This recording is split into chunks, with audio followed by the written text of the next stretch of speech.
Bigg Boss 17 is now the talk of the town. The show has been getting amazing response and the TRPs have been quite decent. Well, it was the last weekend ka war we saw today, and usually we have been seeing no eliminations happening in the previous seasons at year end.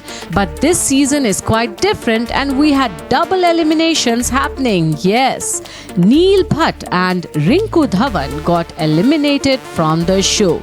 Neil Bhatt has been one of the most decent contestants, but many said that he has not been doing much and hence was boring. Neil had entered with his wife Aishwarya Sharma and they were trolled a lot for their fights. Neil is considered as the most caring husband, while Aishwarya was called a red flag for men. She spoke rudely to Neil, but he always defended her. Watch this interview of Neil Bhatt on what he has to say of his journey of Bigg Boss 17 and all the spice that is happening within the house. मेरी journey बहुत खूबसूरत रही है मेरे नज़रिए से। मैं बहुत खुश था जब मैं इस घर में एंटर हुआ।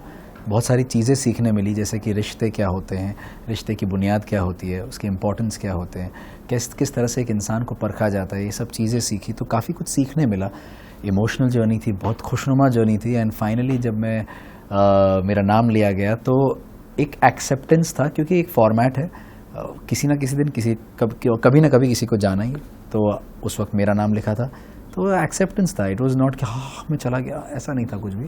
सो एक इमोशनल होना ज़रूरी नहीं है कि मैं रो, इमोशनल होना खुश भी हो सकता है। तो बहुत ज़्यादा खुशी थी, बहुत ज़्यादा ग्रेटफुलनेस था मेरे अंदर एंड मैं बिग बॉस का तहे दिल से शुक्रिया अदा करना चाहूँगा कि उन्होंने मुझे मौका दिया इस शो में आने का।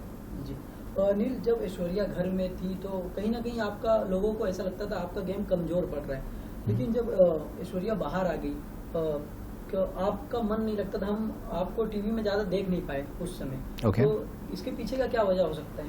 पहली बात तो एडिटिंग मेरे हाथ में नहीं है कि क्या दिखा क्या नहीं दिखा। दूसरी बात मुझे पता है मैं वहाँ क्या कर रहा था, तो I genuinely don't know what has been shown, what has not been shown and अगर आप कह रहे हैं कमज़ोर लगी तो ये आपका पॉइंट ऑफ व्यू हो सकता है, जिससे ज़रूरी नहीं है कि मैं वाकिफ़ रखूं या सलमान सर वाकिफ़ रखें, क्योंकि उन्होंने और बिग बॉस ने तो मेरे एफर्ट्स और मेरे गेम को सराहा है और एक्नॉलेजमेंट दी है।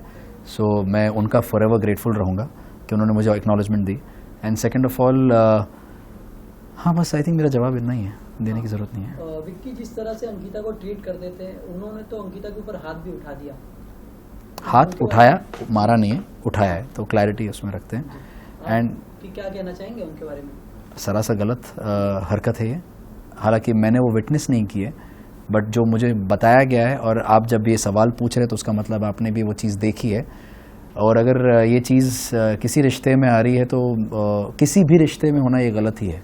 सो मैं इसका समर्थन नहीं देता।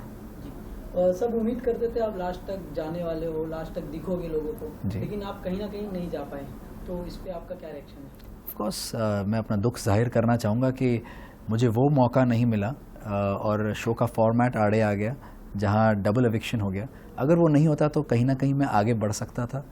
जो मेरा इस हफ्ते का प्लान था, जो मैं कई बार जाहिर कर चुका हूँ अलग अलग इंटरव्यूज़ में, मैं वो खुलासा करना चाह रहा था इस संडे के नॉमिनेशंस में, मंडे के नॉमिनेशंस में। I wanted to bring out in the open what the reality of Vicky and Ankita क्या कर क्या रहे हैं, अब इनका नया क्या चल रहा है, इनका नई चुगली क्या चल रही है इनकी।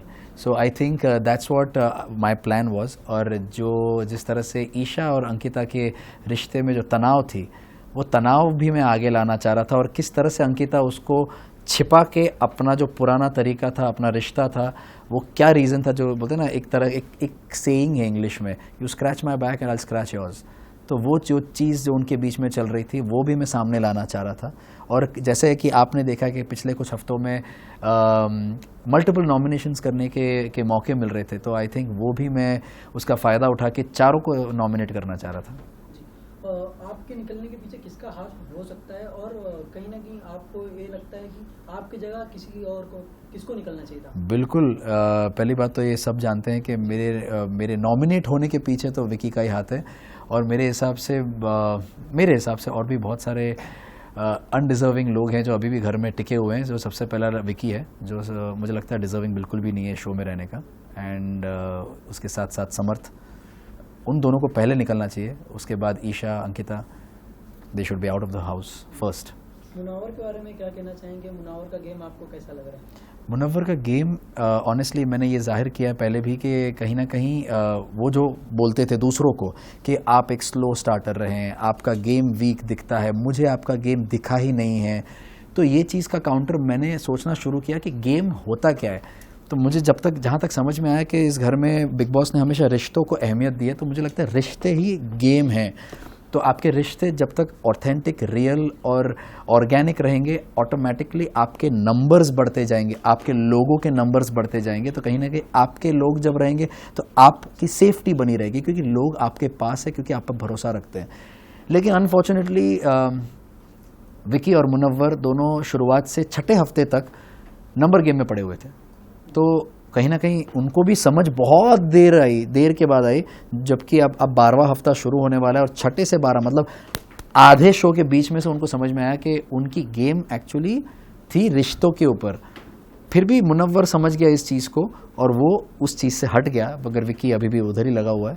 एंड तो आई वुड से मुनव्वर की गेम एक स्लो स्टार्टर गेम थी एंड समझ थोड़ी देर से आई about the game of the show. Isha और अभिषेक के गेम के बारे में क्या कहना चाहेंगे? कहीं ना कहीं राधे भैया बन गए थे अभिषेक लव एंगल। क्या है कि अभिषेक बहुत ही इमोशनल इंसान है और उसका हर चीज़ ना एक, वो खुद ही बोलता है कि मैं हर चीज़ में ओवर हूँ। अगर प्यार करता हूँ तो ओवर करता हूँ, गुस्सा करता हूँ तो ओवर करता हूँ, अगर मैं रोता हूँ तो ओवर होता है वो। तो उसने हमेशा ये चीज़ मेंटेन की और हम सब ने ये चीज़ देखी भी है। अनफॉर्चुनेटली उसके इस साइड का फ़ायदा उठाया गया है, जो ईशा और समर्थ ने किया है, बार बार लगातार उसको पोक किया है ताकि वो उसका साइड निकले। मैंने हर बार कोशिश की है, रिंकू जी ने हर बार कोशिश की है कि वो चीज़ ना निकले, वो साइड उसका ना निकले। तो अनफॉर्चुनेटली ऐसे लोग हैं जो किसी के मेंटल हेल्थ का, किसी के इमोशन का, किसी के जज्बात के साथ खेलना उनको पसंद है। आप टॉप 3 में किसे देखते हैं और सलमान सर के बारे में क्या कहना चाहेंगे? मैं किसी को भी टॉप 3 में अभी फ़िलहाल नहीं देख सकता, बिकॉज बहुत जल्दी है, क्योंकि शो का फॉर्मेट ऐसा है कि कभी भी कुछ भी हो सकता है। और पता चले मैं यहाँ पर 3 नाम लूँ और डबल एविक्शन में 2 नाम निकल लिए तो फ़ायदा नहीं है टॉप 3 का नाम लेने का, अभी फ़िलहाल फ़ायदा नहीं है। जब और थोड़ा और नज़दीक आएगा, लास्ट के 1-2 हफ्ते रहेंगे, तब मैं आपको बता पाऊँगा कि टॉप 3 में कौन जा सकते हैं। और सलमान सर के बारे में इतना कहूँगा कि उनके लिए बहुत रिस्पेक्ट है, उनके लिए बहुत प्यार है। Thank you sir. Thank you so much for having me.